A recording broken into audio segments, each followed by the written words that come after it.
L'année passée, il y a eu 12 millions de visiteurs et un engouement auprès des jeunes. Demain, je vais au Rendez-vous au Jardin, qui est un autre grand événement patrimonial, avec d'ailleurs ma collègue allemande, ministre de la Culture. Et cet engouement ne faiblit pas, on le voit sans arrêt. C'est aussi une passion engagée. Et nous en donnons la démonstration aujourd'hui. Évidemment, le ministère de la Culture est en première ligne toute l'année avec ses équipes extrêmement engagées, que ce soit les artisans, que ce soit nos conservateurs, nos artisans d'art, nos architectes des bâtiments de France, nos conservateurs, toutes les équipes, les ingénieurs qui toute l'année au quotidien assurent l'entretien, la restauration et aussi accompagnent les porteurs de projets et se préoccupent de transmettre à travers des actions éducatives, comme c'est Mon Patrimoine qui rassemble 40 000 enfants par an. Et ensuite, le ministère s'engage d'une façon très déterminée à travers son budget et un plan que j'ai souhaité développer pour le patrimoine, que j'ai présenté en novembre dernier, où j'ai réaffirmé sur le programme du président la sanctuarisation du budget et en augmentation sur l'ensemble du quinquennat, avec des lignes très particulières, notamment on y a prévu effectivement le loto du patrimoine, mais aussi une ligne à laquelle je suis extrêmement attachée, qui est une ligne pour accompagner la restauration du patrimoine dans les petites communes de moins de 2000 habitants, parce que la plupart du patrimoine, et en tout cas 50% du patrimoine en péril, se trouve dans des communes de moins de 2000 habitants qui n'ont pas forcément les moyens de le restaurer. Et donc, nous avons mis des fonds importants, 15 millions d'euros, pour soutenir ça. Et cet engagement, nous le partageons avec vous, élus, mécènes, acteurs culturels, associations, fondations, entreprises, propriétaires, et vous êtes nombreux à investir aujourd'hui partout en France. Et nous partageons cet engagement avec les Français. Et j'en veux pour preuve le temps que beaucoup de Français donnent, à la fois en termes de bénévolat, du temps dans des associations, mais pas que, aussi de façon très concrète, en investissant, en amenant de l'argent sur des plateformes participatives qui rencontrent de plus en plus de succès, des campagnes de dons pour pouvoir ensuite accompagner la restauration d'édifices. Et clairement, ce loto du patrimoine, c'est la rencontre de ces engagements, tous nécessaires, tous complémentaires. Et là aussi, nous avons collaboré, le ministère a apporté son savoir-faire, a permis de développer et d'héberger la plateforme où ont été signalés les édifices en péril. Et cela, je voudrais là remercier chaleureusement Stéphane Bern, parce que c'est grâce à son appui, sa conviction, son enthousiasme. Mais en très peu de temps, ça a même un peu débordé, je dirais, nos espérances, puisque 2000 sites ont été répertoriés, sont arrivés sur cette plateforme. Les équipes, en complicité évidemment avec vous, ont repéré, ont été analysés, documentés ces sites. Et au bout du compte, en allant les visiter sur le terrain, c'est 270 projets qui sont remontés parmi les dossiers en croisant des critères qui avaient à voir évidemment avec la nécessaire diversité du patrimoine partout sur le territoire, que ce soit une église, un château, un site industriel, un lavoir, enfin la diversité, avec une ambition de revalorisation des territoires, très important, et nous venons encore de le voir, puisque nous revenons de Ferney-Voltaire, où c'est toute une commune qui se mobilise et tout un territoire qui est réaménagé et rééclairé à travers une telle rénovation. Aussi une ambition de revitalisation des territoires en zone rurale et dans les petites agglomérations, en assumant délibérément ses choix, en fonction du degré d'urgence de la restauration. Quand quelqu'un est malade, il faut vite aller à son chevet. La possibilité de commencer les travaux rapidement et aussi l'existence d'un projet de reconversion autour du site en question. C'était un travail titanesque, mené dans un temps record, et je veux rendre hommage à tous ceux qui ont participé. Sur ces 270 projets sélectionnés, 18 emblématiques, et cher Stéphane, vous allez en parler, verront leur financement intégralement bouclé grâce au loto, et les quelques 251 autres recevront des sommes non négligeables en fonction de ce que le loto aura donné et des financements qu'on aura pu récolter par ailleurs. Ce loto du patrimoine est une grande chance. Il n'aurait pas pu voir le jour sans l'engagement déterminé, personnel de Stéphane Bern, que je remercie encore chaleureusement. On peut l'applaudir.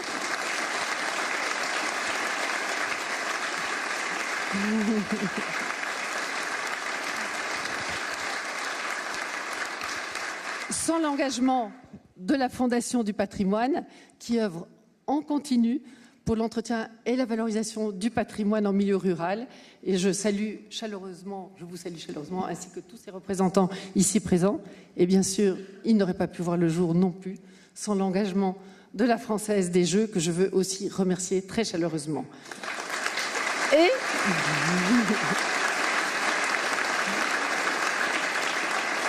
sans l'engagement et la générosité déjà démontrés des Français, que nous attendons nombreux le 14 septembre pour cette première édition, et sans votre engagement à tous qui portaient des projets et qui allaient permettre au loto de trouver une traduction très concrète, très rapidement.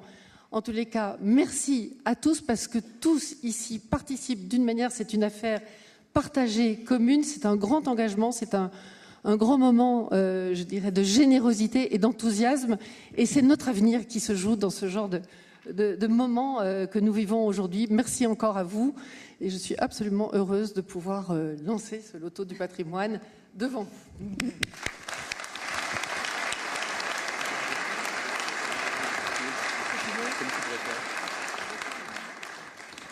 Merci Madame la Ministre. Eh bien, ça ne se fait pas, je sais, mais je vais prendre la parole.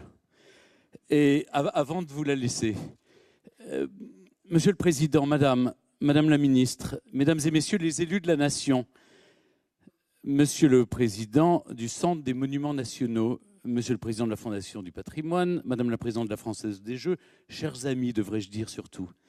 En septembre dernier, vous m'avez confié, Monsieur le Président, une mission visant à identifier le patrimoine national en péril et à proposer des solutions de financement innovantes pour le sauvegarder et le restaurer.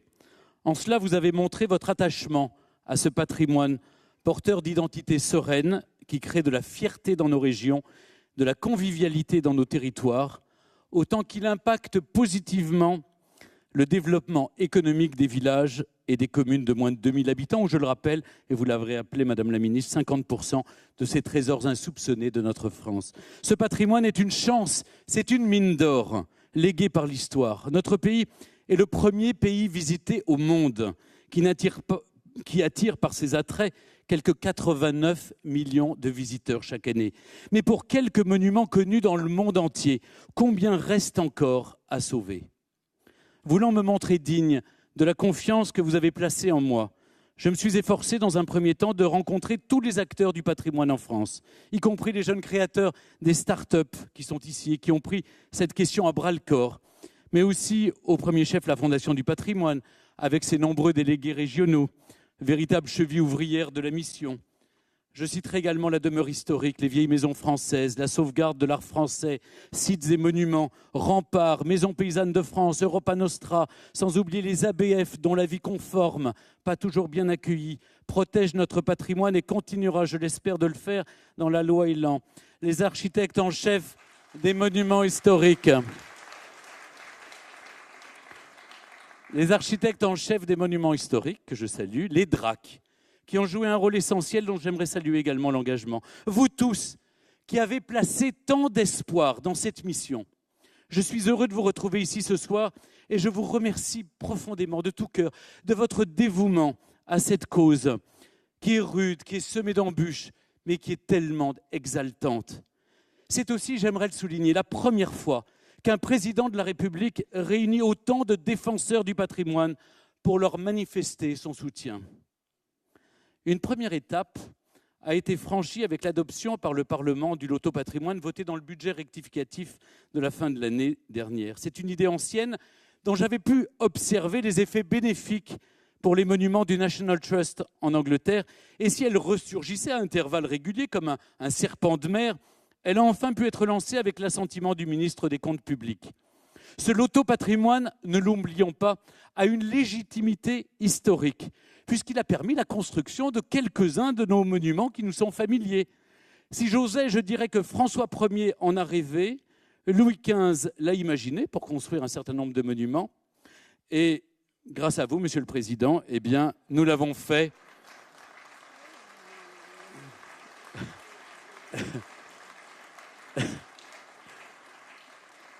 Nous l'avons fait pour sauvegarder, pour voler au secours de ce patrimoine que le loto a construit et que nous devons protéger.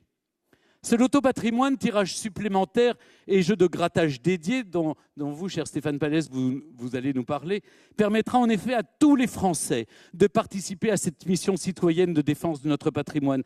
Je ne cesse de l'affirmer haut et fort, car telle est ma conviction. Le patrimoine est l'affaire de tous. Nous en sommes collectivement les dépositaires. Victor Hugo affirmait à raison en 1832 « Il y a deux choses dans un édifice, son usage et sa beauté. Son usage appartient au propriétaire, sa beauté à tout le monde. » J'ai été le premier surpris de l'ampleur de l'adhésion populaire lorsque la plateforme participative a été mise en place et quelques 2000 monuments se sont signalés, majoritairement, c'est important de le rappeler, appartenant à des collectivités locales, dans l'incapacité financière de faire face aux travaux de restauration, mais aussi des associations très actives ou des propriétaires privés, surtout privés de moyens pour répondre aux urgences des travaux. De nombreux citoyens se sont également manifestés pour déclarer leurs monuments dans leur village, pour montrer leur attachement à ce patrimoine. Ces dossiers ont été traités dans des délais très courts avec le soutien des DRAC et des services du ministère de la Culture, d'où nous avons pu établir une première liste des urgences de plus de 250 monuments auxquels il convient d'apporter une aide d'urgence pour faire face à de cruelles dégradations. Ensuite, pour répondre aux objectifs de ma mission, j'ai souhaité qu'avec le comité de sélection, nous puissions désigner 18 sites emblématiques, 13 pour les régions métropolitaines et 5 pour l'outre-mer, qui montrent à la fois la diversité de nos régions, mais aussi la diversité du patrimoine à soutenir et protéger. Parce que par-delà le patrimoine religieux, dégradé, très nombreux dans les villages, les châteaux en zone rurale, nous n'avons pas oublié les sites archéologiques, le patrimoine industriel et ouvrier, le patrimoine du XXe siècle, le petit patrimoine de proximité vernaculaire, les maisons d'illustres ou même les jardins. Cette variété témoigne de la richesse patrimoniale de la France et j'espère par ma mission contribuer à ce que chacun s'approprie nos monuments et se sente concerné par la sauvegarde. Car ce loto patrimoine, je vous le dis, ce n'est pas l'alpha et l'oméga de ma mission. Nous devrons ensemble trouver de nouvelles sources de financement auprès des entreprises mécènes, des citoyens engagés aussi pour œuvrer en soutien des actions menées par le ministère de la Culture. Mais je suis heureux de constater que ce loto donne tout de même un coup de projecteur inattendu à tous ces monuments auxquels la presse nationale et régionale, les antennes locales de France Bleu, de France 3 n'ont cessé depuis lors de consacrer des reportages. Donc il y a un deuxième effet que j'aimerais souligner ici. Vous avez raison de le rappeler, Madame la Ministre, que le patrimoine, c'est de la culture à portée de main, partout en France et pour tout le monde. Sauver le patrimoine, c'est avant tout une question de volonté collective. Mon vœu le plus cher serait que l'on cesse d'envisager le patrimoine en termes de coûts budgétaires, mais davantage comme un investissement productif, puisqu'il est avéré qu'il dope l'économie dans les territoires et qu'il crée de l'emploi. J'en profite pour saluer, et je sais qu'ils sont ici, les représentants des métiers d'art, qui sont le fer de lance de l'excellence à la française et qui ont été durement touchés par le report des travaux en 2019 et 2020. Avant de céder la parole aux porteurs de projets qui sont et doivent être les héros de cette soirée, j'aimerais vraiment tous vous remercier du fond du cœur pour votre engagement au quotidien au service du patrimoine. Parce que je sais combien ces vieilles pierres, eh bien, elles vous habitent davantage que vous ne les habitez et qu'elles vous donnent autant d'énergie qu'elles vous en prennent. Ensemble, faisons de cette première édition du Loto Patrimoine, conçue avec la Fondation du patrimoine et avec la Française des Jeux, un véritable succès populaire. En tout cas, comptez sur moi, je serai toujours à vos côtés. Merci de votre attention.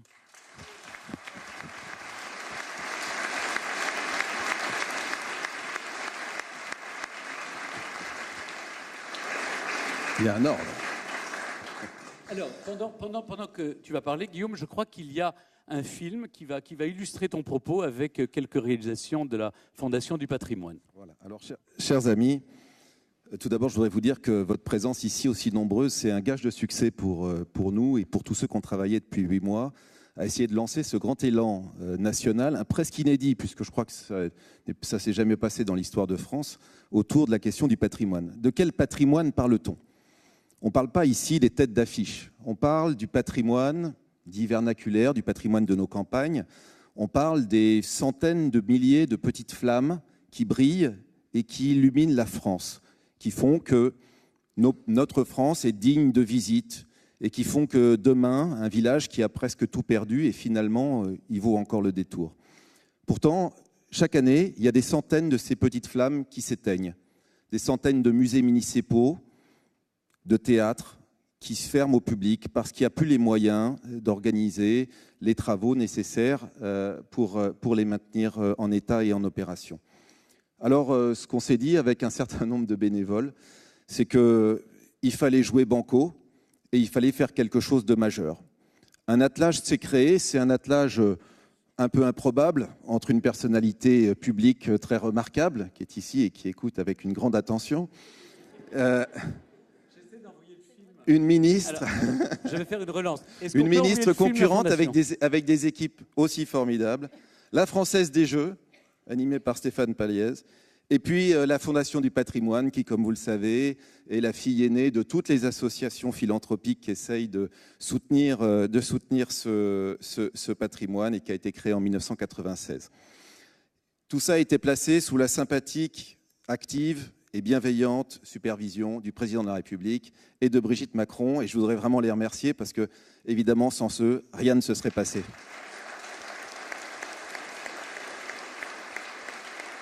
Comme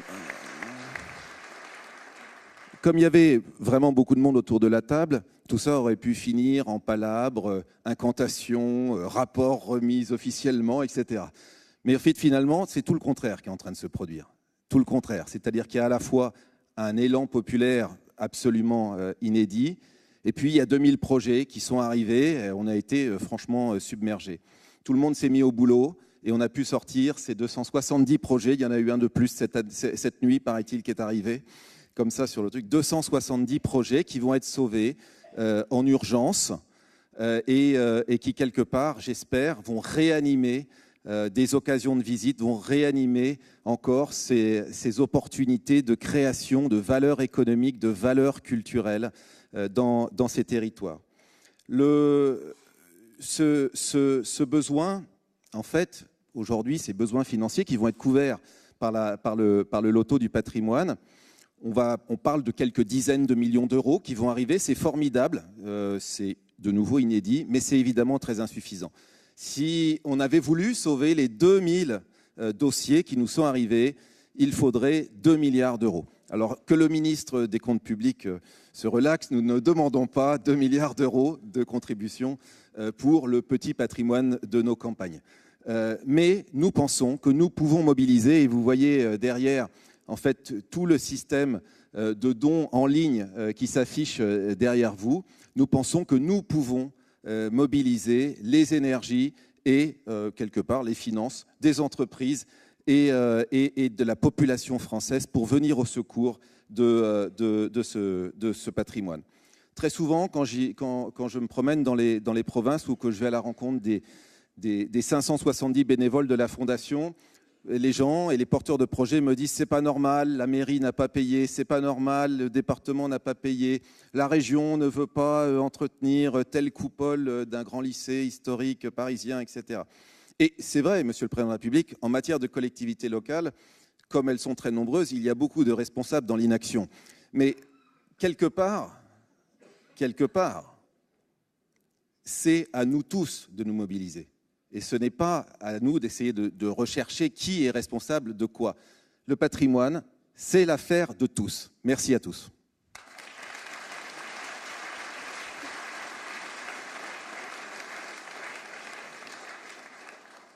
Merci Guillaume. C'est à votre tour, Stéphane, et au cours de votre propos, vous allez dévoiler ce qu'on attend tous, c'est-à-dire les tickets de grattage et le tirage du loto. Enfin, pas les bons numéros, rassurez-vous. Hein. Merci Stéphane de cette précision qui pourrait laisser, qui pourrait laisser un peu d'ambiguïté. Donc merci à tous d'être ici rassemblés. Je pense que c'est effectivement un moment historique que nous vivons. C'est aussi un moment historique pour la Française des Jeux, puisqu'en fait, c'est à la fois une occasion effectivement de renouer avec son histoire, comme l'a rappelé Stéphane, avec l'histoire de la loterie inventée effectivement par François Ier. Mais comme cela a été dit, ça fait des années qu'on évoque l'idée d'un loto du patrimoine ou de jeux pour le patrimoine, mais cette idée n'avait jusqu'à présent jamais été réalisée. Et donc pour la Française des Jeux, c'est à la fois renouer avec son histoire et c'est surtout adopter en quelque sorte une troisième grande cause nationale, puisque nous sommes nés d'une grande cause qui était le financement des œuvres sociales des anciens combattants, que nous servons toujours, puisqu'ils sont nos actionnaires aujourd'hui. Nous avons une deuxième grande cause qui est le sport pour tous, le financement des grands événements sportifs, qui est aussi une cause qui nous tient beaucoup à cœur. Mais nous sommes, je dois dire, extrêmement émus et ravis de participer à cette nouvelle grande cause. Et ce que je peux vous dire, c'est que les équipes de la Française des Jeux y ont mis une énergie, un enthousiasme extraordinaire, parce que je crois que c'est exactement ce que Stéphane disait, c'est quelque chose qui nous parle à tout le monde, parle à tous les Français, et donc on y a mis ce qu'on a de meilleur. Voilà, donc nous espérons que ce que nous avons de meilleur va permettre effectivement d'en faire un grand succès populaire, mais ça sera aussi évidemment grâce à vous, Monsieur le Président de la République, et grâce à vous tous, porteurs de projets, que ça sera vraiment un grand succès populaire. Alors, qu'est-ce que nous allons faire à la Française des Jeux ? Nous allons faire des jeux, parce que c'est d'abord un jeu. Donc, nous avons effectivement essayé de faire des jeux exceptionnels, des jeux attractifs, des jeux qui attirent à la fois, qui parlent à tous les Français et qui incarnent cette cause, notamment à travers donc les tickets de grattage qui représentent donc 13 des 18 monuments emblématiques dont parlait Stéphane, parce que pour moi, ce qui est aussi innovant, on parle de financement innovant, c'est la transparence de l'affectation, c'est le fait que les gens qui vont participer à cette opération sachent où va l'argent. Et sachent où va l'argent de manière très concrète et voient la réalisation des projets auxquels ils adhèrent en participant à cette opération. Et donc c'est ce que nous avons voulu incarner en ayant effectivement donc deux types de jeux. Donc un tirage exceptionnel du loto qui aura lieu le vendredi soir, la veille des Journées européennes du patrimoine, avec donc un jackpot de 13 millions d'euros. Voilà.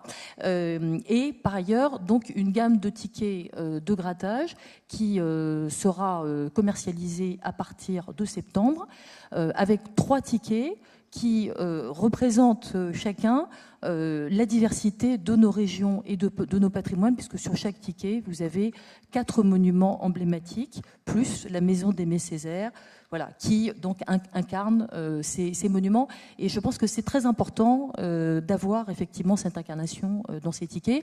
C'est également très important d'avoir là aussi des jeux attractifs, et ça sera un jeu très attractif. On a travaillé ensemble pour qu'il le soit, donc on pourra gagner jusqu'à 1,5 million d'euros. On aura des chances fréquentes de gagner. Un ticket sur 3, c'est ça? Voilà, exactement. Et ce que nous disons, c'est que c'est en quelque sorte un jeu où on gagne 2 fois. Donc on gagne comme joueur et on gagne en étant fier de son engagement, puisqu'effectivement, les prélèvements de l'État sur ce jeu iront à la Fondation du patrimoine pour financer les projets qui ont été choisis. Alors on va peut-être les voir, alors, Stéphane. J'aimerais bien les voir, mais là aussi, je n'ai pas le pouvoir Mais d'envoyer si, mais les moi films. j'ai ce pouvoir. Eh bien, c'est un pouvoir incroyable. Envoyez les films.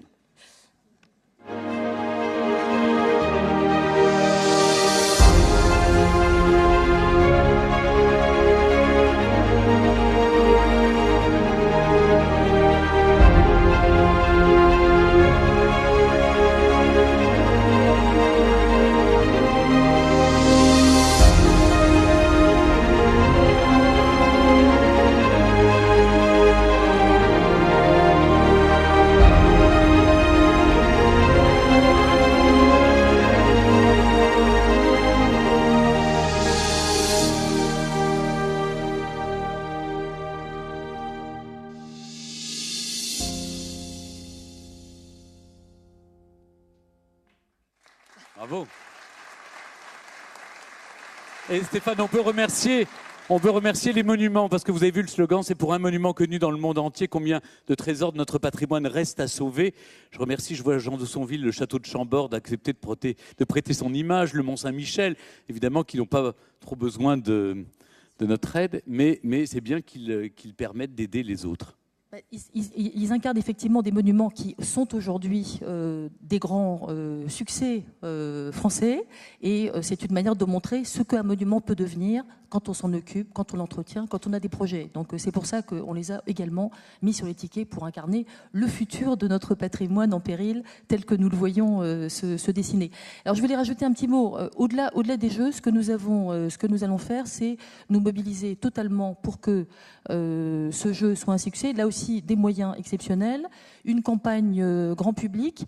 Et je voulais surtout parler de la mobilisation de notre réseau de détaillants. Donc, je vois que Philippe Coy, le président de la Confédération des buralistes, est là. On en parlait à l'instant. C'est un jeu qui va donc être disponible sur l'ensemble du territoire, de l'ensemble de nos territoires, évidemment, dans les territoires d'outre-mer aujourd'hui, et sur lesquels nous comptons, évidemment, et nous savons que nous avons le soutien de nos détaillants pour parler de ce jeu, l'animer, parler du patrimoine et en faire également un objet de fierté dans ce réseau qui est un élément très important du territoire, des territoires français et de leur animation.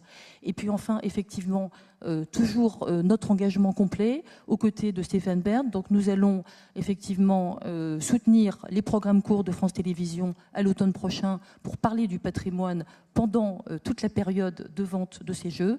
Et nous devenons également mécènes de la Fondation du patrimoine, cher Guillaume, puisque nous voulons que cet engagement soit total, et nous sommes mécènes pour financer notamment des chantiers de réinsertion sur ces monuments du patrimoine dont je parlais tout à l'heure avec Madame la maire de Cassis, et qui a également un très beau projet de ce type. Voilà, donc tout ceci, je crois, est destiné à assurer le succès de ce jeu pour qu'il s'installe, devienne pérenne, devienne un rendez-vous des Français, et je crois que c'est surtout grâce à vous tous ici, porteurs de projets, qu'il le sera. Donc nous sommes sûrs que vous allez aussi en parler autour de vous, et c'est ainsi, je pense, que nous ferons un très très beau succès et dont nous serons très fiers. Merci. Merci beaucoup, Stéphane Pallez.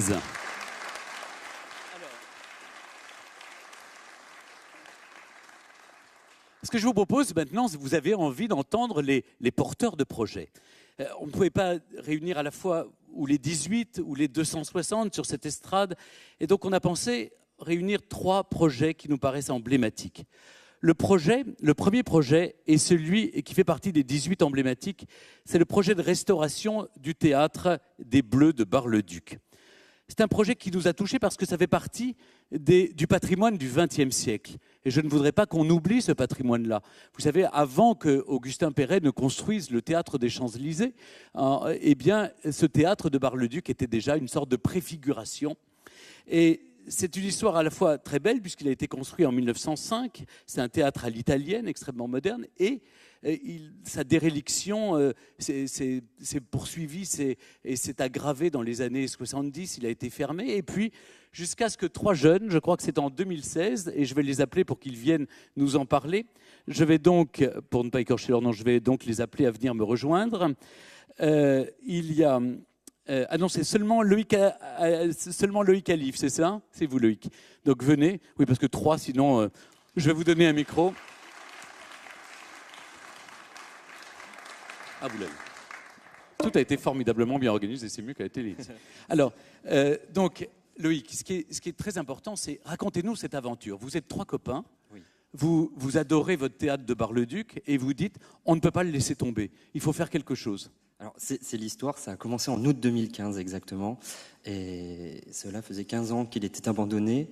Il faisait partie du patrimoine de l'OPHLM, ils l'ont récupéré dans un lot en fait à sa fermeture. Et puis il y a eu un appel à la maire de l'OPHLM qui dit est-ce qu'il y a un privé, une association, une entreprise qui a envie de récupérer ce patrimoine et de le sauvegarder. Et avec mes 2 amis, on s'est dit, on est fan de patrimoine, on est fan de théâtre, on s'est dit, on va aller le visiter une dernière fois pour voir. On s'est dit, tout le monde dit qu'il est à l'abandon, qu'il va être démoli, on va le voir une dernière fois et on va voir ce qui se passe. Et puis on est entré. Et là, on était avec d'autres entrepreneurs. Alors c'est marrant, il y a une anecdote, c'est que les entrepreneurs arrivent en disant, il y a du travail. Et puis il y a nous, on était fascinés par cette décoration, en imaginant déjà ce qui allait se passer. Voilà. Donc du coup, on s'est dit, on ne peut pas laisser ça. On a un patrimoine fabuleux sur la ville de Bar-le-Duc. On y va, on monte le projet et on voit déjà si c'est viable financièrement, si on peut y aller. Voilà. Et donc vous êtes parti, vous êtes engagé. Vous êtes 3, on peut citer vos 2 camarades aussi. Oui, il y a Anthony Marty, qui est comédien et metteur en scène sur Paris, mais qui vient de chez nous, et Étienne Tagnon, voilà, chef de communication. Et vous avez un projet, parce que ce qui nous a plu aussi, c'est que le patrimoine n'est pas destiné à être mis sous cloche. Vous le restaurez, puis vous le fossilisez. Non, ce qui est important, c'est de donner une deuxième vie à ce patrimoine, le faire vivre, le mettre... regardez derrière, mais aller surtout de l'avant. Alors, quel projet vous avez conçu pour ce théâtre de Bar-le-Duc ? Alors déjà, sa restauration patrimoniale, on a envie de le garder tel qu'il est, dans son jus, comme on dit, pour vraiment avoir son âme, garder son âme, parce qu'il est vraiment magnifique avec toutes ses moulures. Donc on va le restaurer, mais sans mettre du placo et des coups de peinture. On veut vraiment garder l'âme du théâtre.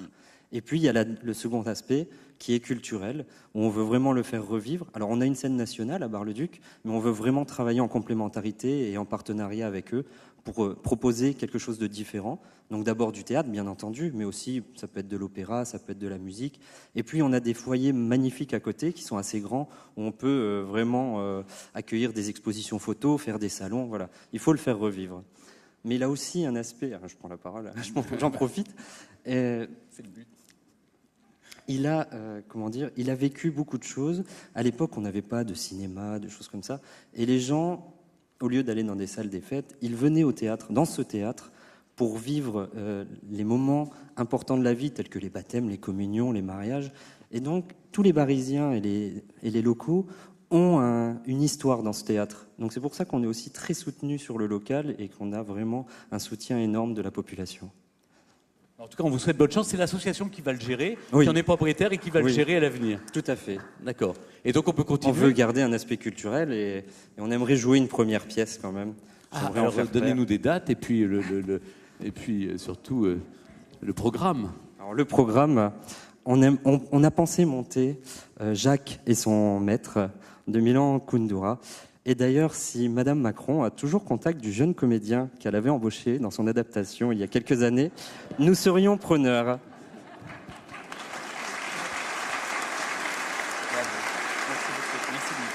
Merci beaucoup.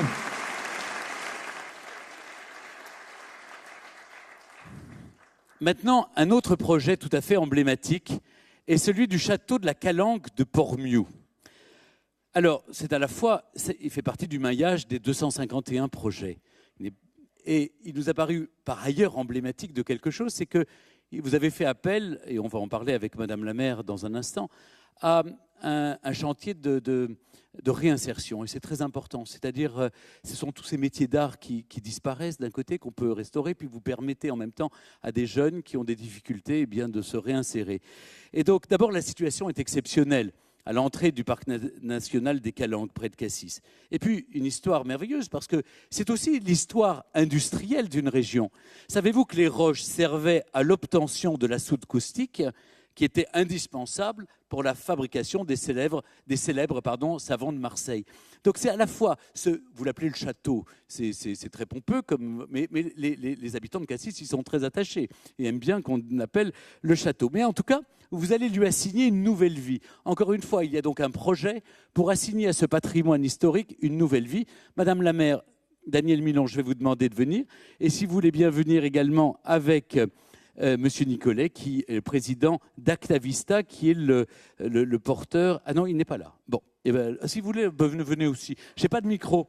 Je ne sais pas si c'était prévu, mais tant mieux. Voilà, on va vous donner la parole aussi, parce que les chantiers de réinsertion, ça nous parle beaucoup. Madame la maire, dites-moi au fond, en quoi c'était important pour vous eh bien, de candidater, d'inscrire ce Portnews sur le site Écoutez, ça me semblait tout à fait essentiel parce que ce lieu est emblématique de Cassis. Nous sommes là dans le parc national des Calanques. Pour la partie du château, c'est la zone d'adhésion du parc national des Calanques et tout de suite après, en plein cœur de parc. Alors évidemment, vous l'avez souligné, Stéphane Bern, nous l'appelons pompeusement le château parce que nous en sommes fiers. C'est une énorme bâtisse qui a une vie, puisqu'elle a commencé à vivre en 1810 et d'ailleurs, le gouvernement l'a possédé en 1810. Il y a eu plusieurs acheteurs derrière, dont un personnage extraordinaire, le baron de Fesque de la Roche, qui cachait, nous dit-on, des amours illicites entre du vert et du bleu, le vert des Calanques et le bleu de la mer. Et puis Solvay est arrivé en 1896 et là, ça a été une grosse blessure dans ce merveilleux site. Et Solvay y a installé, donc, que vous le soulignez tout à l'heure, tout son univers, la direction, l'infirmerie. Et pendant 85 ans, cette belle Calanque a vécu au rythme des détonations incessantes.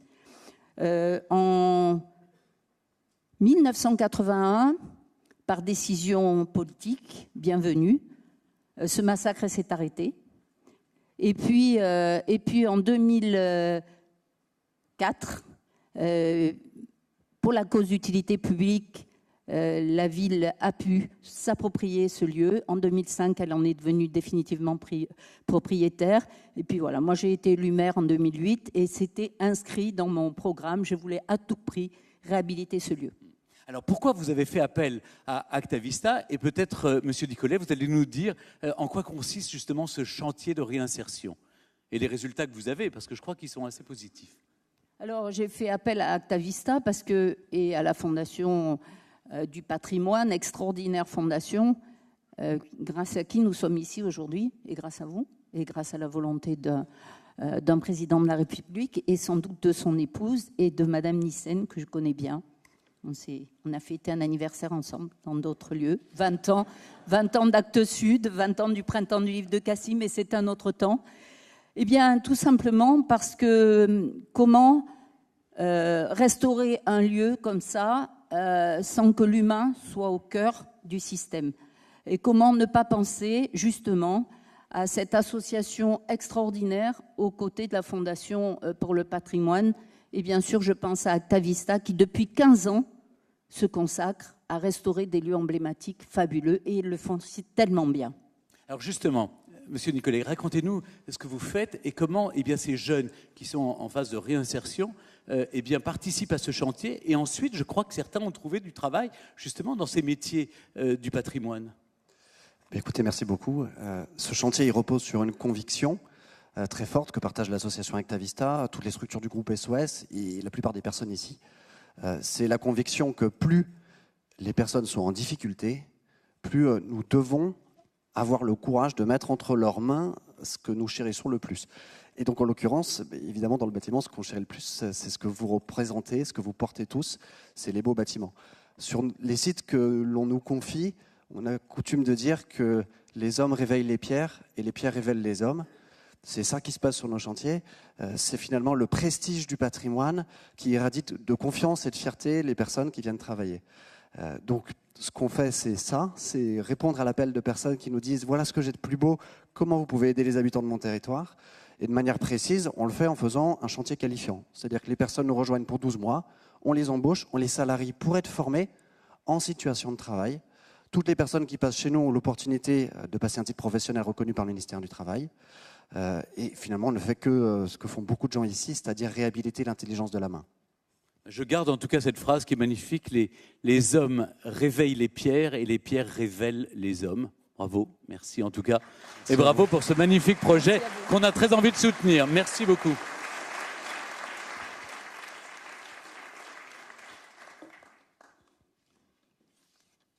Alors, autre projet très emblématique, et c'est le troisième, le dernier, parmi les 18 sélectionnés, c'est la Maison d'Aimé Césaire.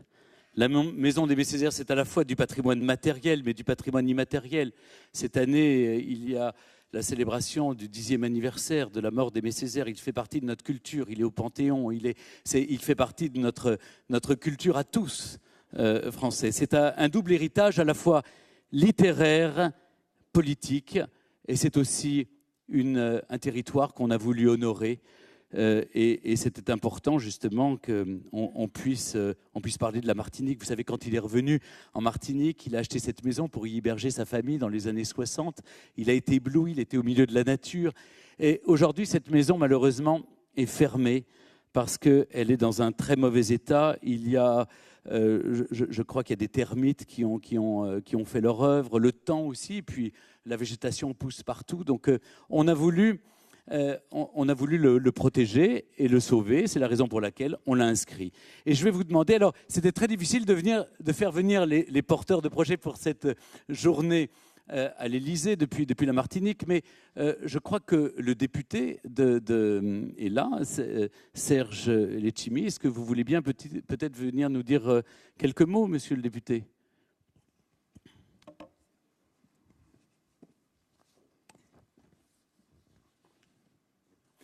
Alors justement, en quoi c'est important pour vous qu'on ait inscrit parmi les projets emblématiques cette maison qui était celle d'Aimé Césaire ? D'abord, je voudrais, si vous permettez, saluer l'initiative, qui est très importante. Vous savez, il y a une sagesse africaine qui dit que si vous voulez savoir où vous allez, il faut savoir d'où vous venez. Et le patrimoine, c'est la mémoire, ce sont des traces, c'est de la semence. Et la maison d'Aimé Césaire, c'est tout cela rassemblé. C'est à la fois honorer l'architecture traditionnelle, créole. Je ne parle pas d'architecture coloniale. Je parle d'architecture créole. La deuxième chose, c'est que cette architecture créole est née dans un contexte sociétal extrêmement complexe, mais a su, au-delà des souffrances, révéler les beautés. Et quand vous regardez ces maisons, vous découvrez à la fois le parcours, à la fois d'enracinement, mais aussi d'élévation.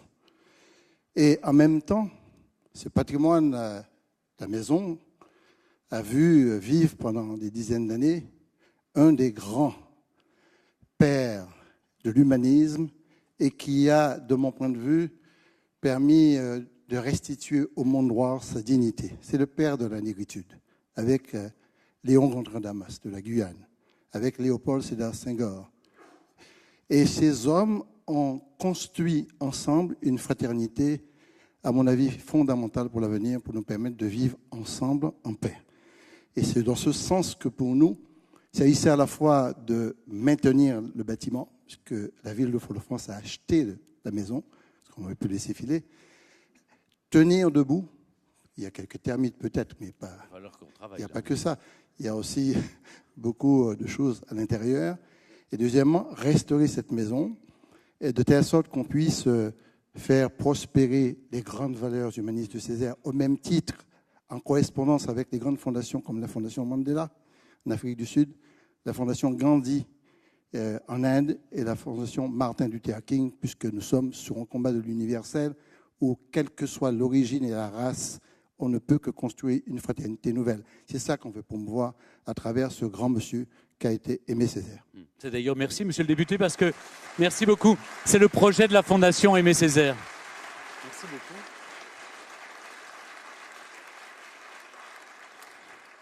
Effectivement, c'est le projet de la Fondation Aimé Césaire, non seulement de restaurer la maison, mais de l'animer en mettant en valeur l'œuvre littéraire et politique d'Aimé Césaire. Alors voilà, on a fait le tour de quelques-uns des projets, mais vous savez, le choix était cornélien, était très difficile. On a surtout voulu répondre aux urgences. Encore une fois, je le redis parce que c'est important, l'autopatrimoine, c'est surtout un symbole. Évidemment, ça peut rapporter... c'est une goutte d'eau par rapport aux 326 millions sanctuarisés du budget du ministère de la Culture pour le patrimoine. Mais en tout cas, c'est une façon pour que tous les Français se l'approprient et décident que c'est une grande cause nationale et que c'est notre affaire à tous. Ce n'est pas l'affaire de l'État, ce n'est pas l'affaire des privés, c'est notre affaire. Nous en sommes les dépositaires. Donc nous devons sauver notre patrimoine. Et je crois qu'il y a un élan qui est en train de renaître. Beaucoup de chefs d'entreprise me disent, écoutez, pendant des années, on s'est occupé surtout d'art contemporain, mais maintenant on va revenir au patrimoine, parce que c'est les origines, c'est l'histoire, les racines, et c'est important. Ce que je vous propose maintenant, avant que peut-être le chef d'État n'ait envie de vous rencontrer pour vous écouter, de laisser, je ne sais pas, protocolairement, si Monsieur le Président, je dois vous dire, voilà, je cède la parole au chef de l'État, au Président de la République.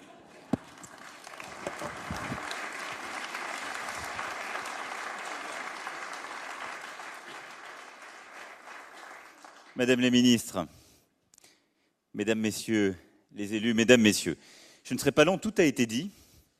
Et au fond, ce qui est le plus intéressant, le plus enthousiasmant, ce sont toutes ces histoires particulières dont nous venons d'avoir un échantillon et qui sont autant d'enthousiasme qui jalonnent le territoire. Et je dois dire que le fait, je reconnais beaucoup de visages d'élus, d'associations, de directeurs d'établissements, d'entrepreneurs de tous nos territoires est pour moi le signal de cette mobilisation dont vous venez de parler.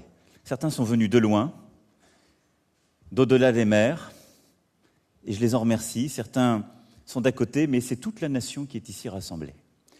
Alors j'avais juste quelques toutes petites convictions à rappeler ici pour conclure ce propos et avant que nous passions un moment ensemble. La première, vous l'avez dit, c'est que quand on parle de notre patrimoine, on parle de l'identité de notre pays. Nous avons eu beaucoup de débats ces dernières années sur l'identité. Souvent, ces débats ont pu diviser. Quand on veut faire de cette identité une seule interprétation de notre histoire, quand on voudrait la ramener à tel ou tel symbole, à telle ou telle lecture. Parce que quand il s'agit de symboles ou de grands récits, notre pays s'est construit dans un dialogue, souvent des conflits, entre les mémoires, entre nos histoires. Et il n'est pas possible de l'enfermer dans tel ou tel.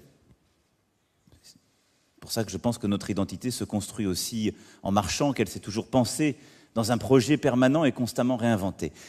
Mais l'identité française, elle réside dans ce palimpseste qu'il y a partout à travers nos régions, qu'est notre patrimoine. Et cette forme d'identité-là réconcilie. Parce qu'on peut y revisiter sa propre histoire et ses propres mémoires de manière très différente, parce qu'elle est ce réel, et parce que ce patrimoine, que ce soit d'ailleurs un patrimoine naturel, un patrimoine historique, un patrimoine industriel, un patrimoine religieux ou laïque, et d'ailleurs toutes ces formes patrimoniales sont présentes dans les projets qui ont été sélectionnés, c'est un peu de l'histoire de notre pays et de ce qu'il a forgé jusqu'à nous qui est à chaque fois synthétisé. Et c'est, au fond, secrètement, ce qui fait que vous êtes tous là. C'est que c'est une part de l'identité française à chaque fois et du rêve français. Nous étions ce matin à Ferney-Voltaire. Mais il y a toute l'épaisseur de la vie et de la trajectoire de Voltaire qui y est là représentée. Même ce que ne disent pas ces textes sont dans ces murs. C'est bouleversant quand on est dans ce lieu. Et on y retrouve à la fois les traces de l'écriture de traités fameux, de lettres. On y retrouve aussi le Voltaire transformé dans la mémoire du XIXe siècle, dans un lieu qui a été totalement bouleversé. On y voit le Voltaire se battant pour des causes, mais le Voltaire habitant un lieu et transformant le pays de Gex, y investissant, créant l'horlogerie dans sa propre région et décidant d'entreprendre pour un territoire. Et donc, à chaque fois, il y a une autre façon de voir ce lieu. Et d'ailleurs, les gens qui nous accompagnaient avaient chacun leur histoire sur Voltaire. Et on revisite une part de ce qu'est notre propre identité. Et vous l'avez évoqué à travers les lieux, et Aimé Césaire était un parfait exemple. Quand on parle de patrimoine, on ne parle pas que de pierre. On parle aussi d'imaginaire. Et on parle d'un répertoire littéraire, théâtral ou autre, on parle de musique. Dans vos magnifiques projets, il y a une villa d'écrivains, Tourguenieff, mais qui faisait face à une villa de musiciens et qui a été habitée par, justement, la musique et des cantatrices. De Viardot à Tourguenieff en passant par Bizet, il y a tout un voyage entre la littérature, la musique et l'inspiration du XIXe siècle et d'un romantisme français et européen. Et donc, derrière ces projets, derrière cette histoire, il y a la véritable identité française à mes yeux. Pourquoi ? Parce que le patrimoine a une chose en commun, c'est qu'on l'habite. Et il y a dans cette expérience sensible de notre identité ce qui justement réconcilie. Il y a cette espèce d'immédiateté de notre mémoire. Il y a le fait que dans tous les lieux que vous avez décrits, et si vous êtes tous là pour les porter, c'est que vous avez eu cette expérience sensible. Se dire, ces pierres me touchent, ce lieu me touche parce que j'y ai vécu, j'y ai grandi. Il est dans le paysage, il a une histoire qu'on m'a racontée et qui m'a bouleversé. Il est le lieu habité par un homme ou une femme que j'admire plus que tout. Cette expérience sensible de notre identité, par des personnes qui les ont habitées, par des projets, des rêves qui les ont faits, c'est ça, l'identité française. Et à chaque fois dans ces lieux, ce sont des utopies concrètes qui ont pris forme, à chaque fois.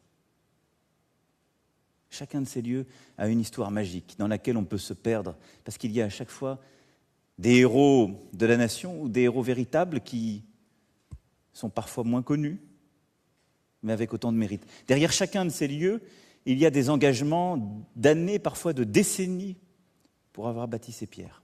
Et c'est ça qui nous touche. C'est ça qui nous touche.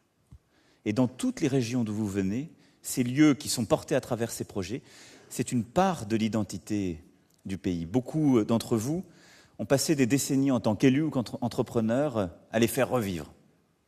Ils ont changé leur ville. Ils les ont transformés. Le FIJAC d'aujourd'hui n'a rien à voir avec le FIJAC d'il y a 50 ans, puisque je vois en face de moi Martin Malvy. Parce qu'il y a eu tout ce travail pour faire revivre un patrimoine unique. Et derrière chacun des élus, des entrepreneurs, des familles, des associations, c'est cela. Ce patrimoine, c'est ce qui nous rend fiers. Et c'est ce qui, en portant une identité française, porte aussi une identité européenne. Nous sommes, cette année, l'année européenne du patrimoine, avec énormément de projets qui fleurissent à travers notre continent. Et je veux saluer toutes les associations qui le portent. Vous évoquiez en effet plusieurs d'entre elles et qui sont présentes aujourd'hui avec nous. Et c'est là aussi une forme de fierté et une force de l'identité européenne. Il y a quelques mois, nous étions à l'Apnix et je parlais de cela. Le peuple grec qui a tant souffert ces dernières années a cette fierté en lui lorsqu'il regarde son patrimoine. Et s'il y a une chose qui nous rappelle ce que nous sommes et qui nous rappelle au devoir des projets que nous avons apportés pour l'Europe, c'est bien ce patrimoine commun qui fait que lorsqu'on est à l'Apnix ou dans quelques pays européens que ce soit, nous avons une émotion qui nous est familière parce que c'est une part de notre patrimoine qui y est représentée. C'est une part de notre passé commun, de ces vies, de ces projets que j'évoquais qui ont été ainsi portés. Nos amis italiens partageront l'année prochaine avec nous l'émotion de l'anniversaire de Chambord. Et je peux vous dire que lorsque je leur ai annoncé que pour ce grand anniversaire, et pour rendre hommage là aussi à toutes les histoires de Chambord et à celles de Léonard, nous allions faire le prochain sommet franco-italien là-bas. Nous étions à Rome, mais je leur parlais d'une histoire qui était familière et d'un lieu qu'ils considéraient comme étant le leur. Et nous avons la même approche. L'identité européenne s'est forgée à travers cette histoire sensible, commune, qu'est notre patrimoine, que sont ces lieux de patrimoine sous toutes leurs formes et qui portent cette identité qui réconcilie. Et c'est pour ça que je crois très profondément à l'importance du patrimoine dans ces moments de grande bascule, de grands changements, où le pays peut parfois douter, où nos concitoyens se disent « dans quel monde s'aventure-t-on » Savoir se retourner, se réancrer, se réarrimer à une histoire, des pierres, des lieux, un pont, une église, une salle communale, le château d'une famille, le lieu habité par un grand homme ou une grande femme, c'est se rappeler d'où on vient et ce qui a irrigué notre territoire.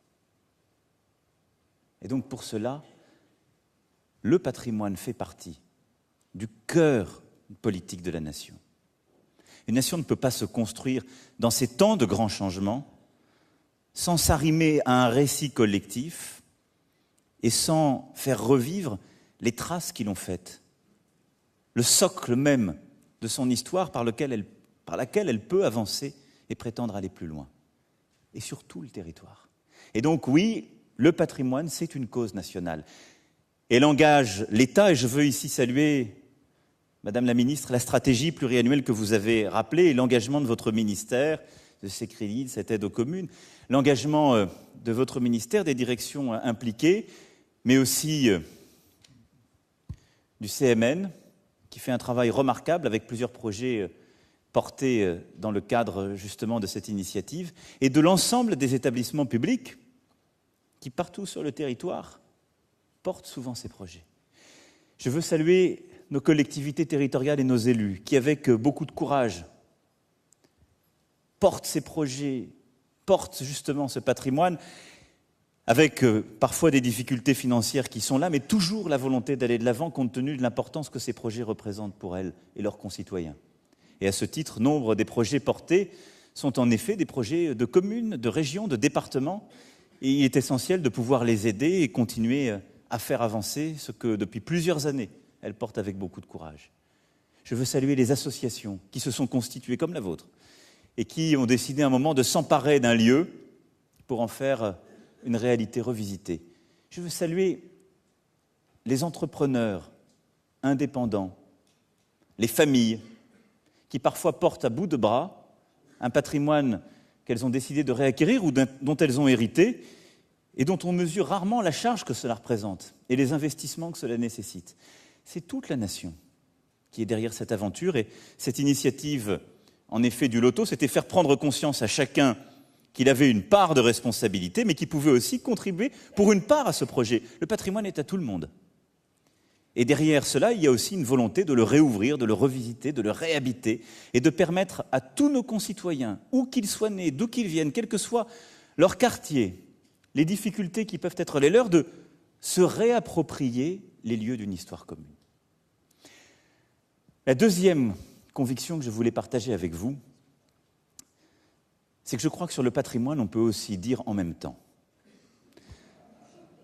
On a très longtemps opposé dans notre pays, quand on s'intéresse à l'histoire des politiques culturelles, une politique qui, paraît-il, était plutôt de droite, qui était la politique du patrimoine, parce qu'on s'intéressait justement à ce qui était là, ce qui existait, un héritage, et une politique qui, paraît-il, était plutôt de gauche, qui était une politique de la création, de l'invention, du contemporain, des artistes, du spectacle vivant, et de la création sous toutes ses formes. Je ne crois pas un mot à ce distinguo. Je pense que quand on oublie son patrimoine, on peut faire de la création, mais on peut aussi faire de la création hors sol, parfois se tromper. Et je crois que si on décide de s'enfermer dans un patrimoine qui ne se penserait que dans ce propre passé, dans l'enfermement des murs, on se trompe profondément. La politique patrimoniale est une politique de projet et d'invention. c'est une politique de création contemporaine. Et c'est ça ce que nous voulons proposer. C'est la réconciliation du patrimoine et de la création contemporaine. C'est ce à quoi je crois très profondément. Et donc, derrière tous ces projets, ce sont des aventures humaines, ce sont des créations, des recréations, des réinventions.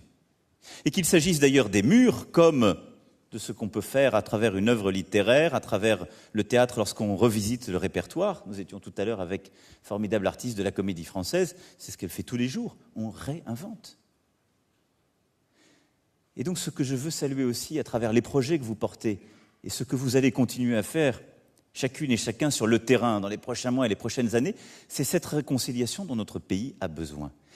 Parce que derrière les projets qui sont ici présentés, mais derrière les milliers de projets qui vous sont remontés, ce sont à chaque fois des aventures de création, d'éducation, d'entrepreneuriat. Et ce sont des aventures de fierté collective. C'est un projet réinventé. Vous savez, lorsque j'étais, il y a quelques mois, je n'étais pas alors élu, à Villers-Cotterêts, je n'ai pas oublié, dans ce lieu qui traverse une période si difficile à tous égards, la fierté que nos concitoyens avaient, dans cette ville où un édit royal a fait du français la langue de l'administration, et donc à ce moment-là quasiment la langue du pays, où Alexandre Dumas est né, dans cette terre qui aujourd'hui, sur le plan économique, social, souffre profondément. Il y a une fierté pour ce château. Et derrière, il y a un projet à réinventer, ce que nous allons faire ensemble, mais qui est une illustration de ce qu'à travers le territoire, nous sommes partout en train de faire. Et cette fierté, cette capacité à réinventer un lieu historique pour en faire un projet contemporain, qui sera un projet pour la francophonie, ceux qui cherchent, ceux qui écrivent, ceux qui font la francophonie contemporaine, c'est aussi redonner la fierté à nos concitoyens. Et donc, tout le travail qui est fait, je veux ici remercier la Fondation du patrimoine et la Française des Jeux pour être en quelque sorte les catalystes de cette aventure et porter au quotidien, pour ce qui est de la Fondation, ces projets, cette force, cette mobilisation de tout le secteur privé associatif et pour la Française des Jeux de s'être embarqué dans cette troisième aventure, ce que vous allez permettre, c'est de faire vivre ces projets contemporains de réinvention. Et donc oui, à travers ces projets, nous allons faire travailler des collectivités, des associations. Nous allons permettre, comme vous l'avez parfaitement montré, aussi un travail d'insertion par l'économie. Et dans chacun de ces projets, d'ailleurs, il y a souvent ce souci de l'autre, ce souci social. Nous allons permettre à des métiers d'art de s'exprimer. Et ce que je veux aussi, c'est que nous nous redonnions une impulsion très forte, nous réaccélérions sur beaucoup de projets, parce que derrière ces métiers d'art, il y a un savoir-faire français. Et je veux ici les saluer. Il y a un savoir-faire qui, lui aussi, s'est sédimenté à travers le temps, qui est un usage écrit nulle part, un savoir-faire de la main, une passion formidable, où nous avons des meilleurs ouvriers de France, où nous avons bien souvent, là aussi, des apprentis que je veux voir en plus grand nombre rejoindre ces métiers. Et c'est une des politiques portées par le gouvernement. Et je veux ici aussi solennellement appeler tous nos jeunes à rejoindre ces métiers d'art qui ont un avenir. Je vois ici plusieurs d'entre eux qui ont eu ensuite des fonctions éminentes sur le plan national. Il suffit de les lancer pour leur faire parler de menuiserie d'art, pour savoir où sont leurs passions véritables. Et de l'Hermione, en passant par quelques autres projets de notre Grand Ouest. Cher Président, je sais combien vous portez fort aussi cela. Et donc, c'est de l'activité économique, mais de l'activité économique porteuse de sens, d'une responsabilité un peu spéciale. Quand on dépose des feuilles d'or, quand on a appris à refaire un parquet, quand on a appris un travail de menuiserie spéciale ou un travail de paysager ou de jardinier, c'est une passion derrière. Et donc, celle-là, nous la portons, on lui redonne aussi une vocation contemporaine. Et derrière, c'est un avenir pour nos jeunes que nous allons continuer à encourager. Derrière ces projets qui vont continuer à avancer, ce sont aussi des travaux académiques, de recherche. C'est aussi un travail très contemporain de numérique, parce que derrière chacun de ces projets, c'est du patrimoine qu'on rouvre, qu'on revisite, avec aussi une autre façon d'habiter les lieux. avec des start-up qui vont prendre place et permettre de reconstituer le lieu tel qu'il était il y a plusieurs siècles. Et je sais toutes ces start-up culturelles qui se développent aussi et qui montrent comment on peut se réapproprier le patrimoine collectif, se réapproprier l'usage de ce patrimoine de manière contemporaine pour réinventer ces lieux différemment. Je veux juste vous montrer qu'à travers ces quelques exemples, c'est de la création qui est aussi faite derrière chacun de ces projets. C'est de la création artisanale, sociale, entrepreneuriale et artistique. Et je veux ici vous rassurer, puisque vous l'avez évoqué et que j'ai compris qu'il y avait sans doute quelques architectes dans la salle. Évidemment, le gouvernement maintiendra le rôle, la place des architectes, mais nous devons collectivement tous être intelligents. Parce que parfois, nous avons construit nos propres blocages. Et donc, il faut garder la place de l'architecte pour défendre le beau, parce qu'on ne fera jamais rien, ni pour réinventer l'ancien, ni pour construire le neuf, si on oublie le beau. Jamais rien. Mais faire le beau ne veut pas forcément toujours dire faire le compliqué. Et nous devons collectivement savoir revisiter des habitudes prises, lorsque ce ne sont pas des bonnes habitudes. Et nous ne saurions voir dans le patrimoine du conservatisme. Ça n'est pas vrai. Et donc nous devons collectivement savoir réinventer le beau et faire le beau en étant aussi pleinement contemporains.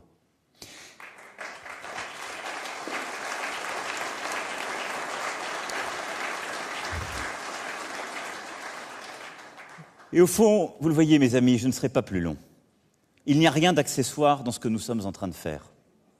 Et c'est pour ça que vous êtes dans cette maison. Dans la réconciliation du patrimoine et de la création, dans cette volonté de faire de notre patrimoine le cœur sensible de l'identité du pays, c'est à chaque fois vouloir redonner place à la cohésion de la nation, à ce qui nous unit, à ce qui nous rassemble, et vouloir construire partout sur le territoire la force de ces projets qui redonnent à chacune et chacun de la fierté. Notre pays a besoin de savoir d'où il vient. Notre pays a besoin de savoir ce qui le rassemble, et à chaque fois de s'en souvenir. Et notre pays a besoin de porter des projets avec fierté. Et que ces territoires soient ruraux, urbains. Il n'y a pas de division sur ces sujets. Et il n'y en a pas au fond. Il y a un pays qui a envie de vivre, de vibrer, de porter des projets, d'être fier. Et il y a un État qui doit être là pour aider à porter ces projets, les faciliter, les accélérer et les inscrire dans ce grand récit contemporain. Vous savez que je crois très profondément au monde qui s'ouvre et à la place, au rôle que la France a à y jouer. Je crois que nous n'avons pas à avoir peur de l'avenir parce que nous avons à le dessiner. Parce que la France a un rôle essentiel à jouer dans l'avenir tel qu'il s'ouvre. Parce que nous avons une part dans ce futur collectif, sur le plan économique, technologique, philosophique et éthique ou géopolitique. Mais je le crois d'autant plus que nous devons savoir quel est notre passé, comment nous réinscrire dans celui-ci et comment chaque jour le réinventer partout sur le territoire. C'est cela le projet collectif qui est le nôtre, ce projet de réinvention de chaque jour, parce que c'est cela, le grand récit de notre pays. Ce pays est fort parce qu'il a des fondations profondes, et ces fondations sont de tous les territoires. Ce pays est fort parce qu'il a eu des divisions, parfois des balafres, des morsures, mais il a toujours su aller au-delà.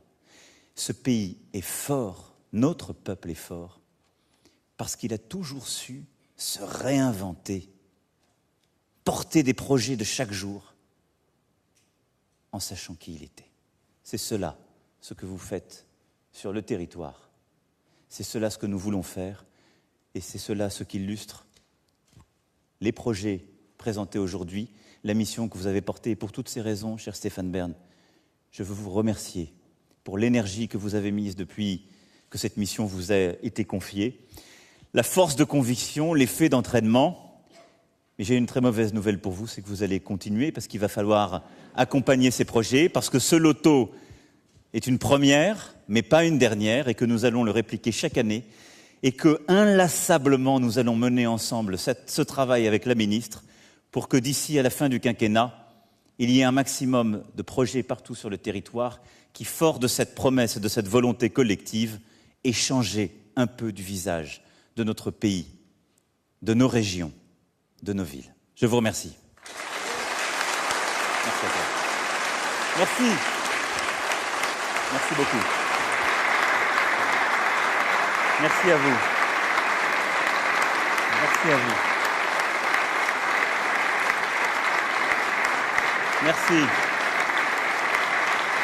Merci, mesdames, messieurs les parlementaires.